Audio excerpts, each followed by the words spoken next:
तो आज लेंगे हम आगे न्यूमिस्मेटिक एंड एपिग्राफिक सोर्सेज में। न्यूमिस्मेटिक मतलब मुद्रा के बारे में, मुद्रा लेख के बारे में। तो मुद्राओं के बारे में तो हमने पिछले जो वीडियोस थे उसमें बात कर ली। अब लेंगे हम एपिग्राफिक सोर्सेज या पूरा लेख जो स्रोत हैं उनके बारे में।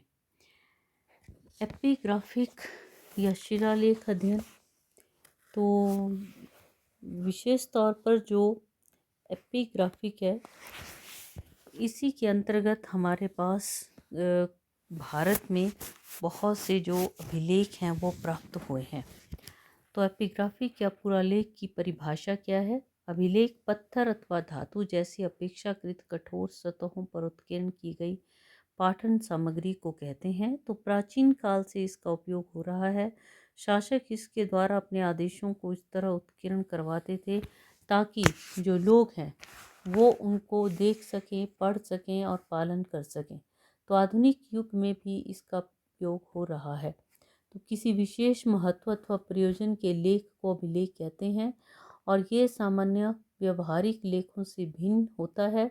प्रस्तर धातु अथवा किसी अन्य कठोर और स्थायी पदार्थ पर विज्ञप्ति, प्रचार, समृद्धि आदि के लिए उत्कीर्ण लेखों की गणना प्रायः अभिलेख के अंतर्गत होती है। कागज, कपड़े, पत्ते आदि कोमल पदार्थों पर मसी अथवा अन्य किसी रंग से अंकित लेख हस्तलेख के अंतर्गत होते हैं।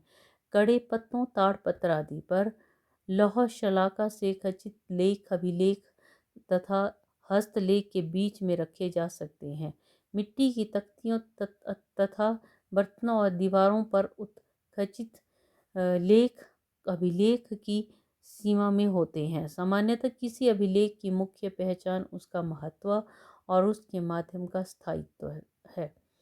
तो अभिलेखन सामग्री और के बारे में यदि हम बात करें तो अभिलेखन के लिए कड़े माध्यम की आवश्यकता होती है और इसलिए पत्थर, धातु, ईंट, मिट्टी की तख्ती, काष्ठ, ताड़पत्र का प्रयोग किया जाता है।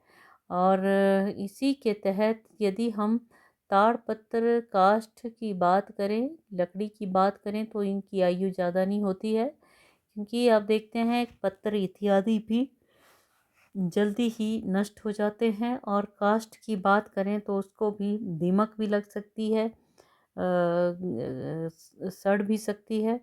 तो भारत, सुमेर, मिस्र, यूनान, इटली आदि सभी प्राचीन देशों में पत्थर का उपयोग किया गया। अशोक ने तो अपने स्तंभ लेख में स्पष्ट लिखा है कि वो अपने धर्मलेख के लिए प्रस्तर का प्रयोग इसलिए कर रहा है ताकि वे चिरस्थायी हो सकें। किंतु इसके पूर्व बहुत पूर्व आदि मनुष्य ने अपने गुहा जीवन यानी कि गुफा जीवन में ही गुफाओं की दीवारों पर अपने चिन्हों के स्थायी बनाया था। भारत में प्रस्तर का उपयोग अभिलेखन के लिए कई प्रकार से हुआ है। गुफा की दीवारें, पत्थर की चट्टानें और इसी के तहत स्तंभ, शिलाखंड, मूर्तियों की पीठ अथवा चरण पीठ, प्रस्तर भांड अथवा प्रस्तर मंजूषा के किनारे या ढक्कन तक, पत्थर की तख्तियाँ, मुद्रा, कवच आदि, मंदिर की दीवारें, स्तंभ, फर्श आदि। मिस्र में अभिलेख के लिए बहुत ही कठोर पत्थर का उपयोग किया जाता है। यूनान में संगमरमर का उपयोग और मौसम के प्रभाव से इस पर उत्कीर्ण लेख घिस जाते थे।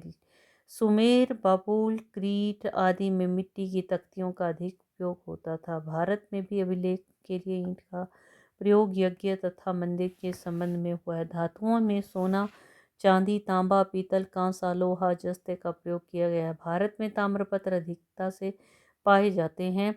तो काठ का भी प्रयोग हुआ है, किंतु उसके उदाहरण मिस्र के अतिरिक्त अन्य कहीं अवशिष्ट नहीं है। अभिलेख में अक्षर अथवा चिन्ह की खुदाई के लिए रूंखानी, छेनी, हथौड़े, नुकीले, लौह शलाका अथवा लौह वर्तिका आदि का उपयोग होता था। अभिलेख तैयार करने के लिए व्यावसायिक कारीगर होते थे। साधारणतः हस्तलेख तैयार करने वालों को लेखक, लिपिकर, दिवीर, कायस्थ, कर्ण, कर्णिक, करीणम आदि कहते थे। अभिलेख तैयार करने वालों की संज्ञा शिल्पों, रूपकार, शिलाशूट आदि होती थी। प्रारंभिक अभिलेख बहुत सुंदर नहीं थे, लेकिन धीरे धीरे ये जो थे बहुत ही सुंदर बनाए गए। इसमें चित्र, प्रतिलिपि, प्रतीक और अक्षर इत्यादि इसका भी विशेष ध्यान रखा जाता है। इसके अतिरिक्त लेखन पत्ती की हम बात करें तो लेखन पत्ती में सबसे पहले प्रश्न आता है व्यक्तिगत अक्षरों की दिशा।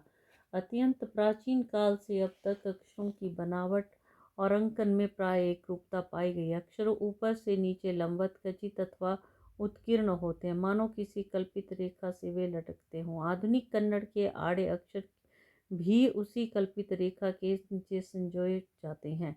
अक्षरों का ग्रंथन प्राय एक सीधी आधारवत रेखा के ऊपर होता है। इस पत्ती के अपवाद चीनी और जापानी अभिलेख हैं, जिनमें पंक्तियां लंबवत ऊपर से नीचे लिखी जाती हैं। आप देखें कभी या यूट्यूब पे सर्च करें कि कैसे चीनी और साथ ही साथ जो जापानी विशेष तौर पर अभिलेख जो लेखन कार्य है वो किस तरह किया जाता है। लेखन पत्ती का दूसरा प्रश्न है लेखन की दिशा। भारतीय लिपियों की लेखन दिशा बाएं से दाएं तथा अरब लिपियों की दाएं से बाएं। कुछ प्राचीन यूनानी अभिलेखों और बहुत थोड़े भारतीय अभिलेखों में लेखन दिशा पहली पंक्ति से दाएं से बाएं, दूसरी पंक्ति में बाएं से दाएं और ले गए क्रमशः इस प्रकार पाई जाती हैं। चीनी और जापानी अभिलेखों में पंक्तियां ऊपर से नीचे और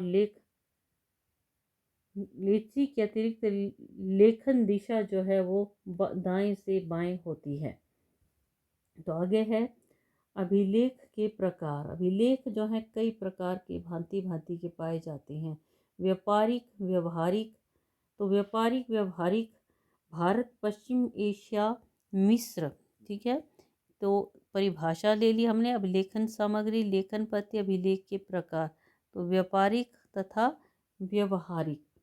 भारत, पश्चिमी एशिया, मिस्र, क्रीट, यूनान आदि सभी प्राचीन देशों में व्यापारियों की मुद्राओं पर अनेक लेख जोखिम से संबंध रखने वाले अभिलेख पाए गए हैं। प्राचीन भारत के नियमों और श्रेणियों की मुद्राएं अभी लेखांकित होती थी और वे व्यापारिक एवं व्यवहारिक कार्यों के लिए भी स्थायी और साथ ही साथ ये स्थायी और कड़ी सामग्री का उपयोग करती थी। तो कभी कभी तो अन्य प्रकार के अभिलेखों में भी व्यापारिक विज्ञापन पाया जाता था। अभिचारक, सिंधु घाटी, हड़प्पा और मोहनजोदड़ो से प्राप्त बहुत सी तख्तियों पर अभिचारिक यंत्र हैं, जिसमें विभिन्न पशुओं द्वारा प्रतिनिहित संभवतः देवताओं की स्तुतियां हैं। प्रायः कवचों के अभिलेख मिलते हैं। सुमेर, मिस्र, यूनान आदि में भी अभिचारिक अभिलेख पाए जाते हैं। पंच महायज्ञ, ब्रह्म यज्ञ, देव यज्ञ इत्यादि विशेष तौर पर ये हैं।